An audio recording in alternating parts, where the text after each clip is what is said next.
Well, howdy folks, it's been a while. Just want to give you a little tip here on a drill press problem. I think I got this thing for 50 bucks a few years ago at a yard sale, and it started giving me all kinds of trouble in the last few months to start up.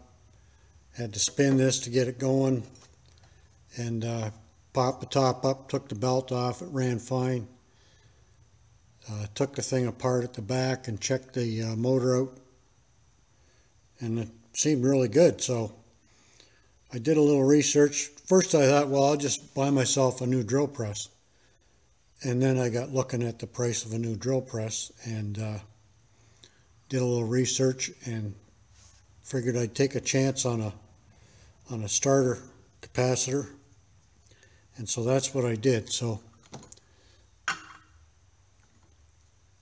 here's the old starter capacitor, and I couldn't find one that size that was within spec. So if you're in the same boat I was, I ordered one on Amazon. I think it was 20 bucks. And it, of course, would not fit.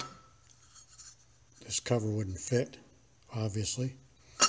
So I just found this old plastic bottle, put it on there, and she runs like a top, starts up, and have had no problems with it since. So you can save yourself some money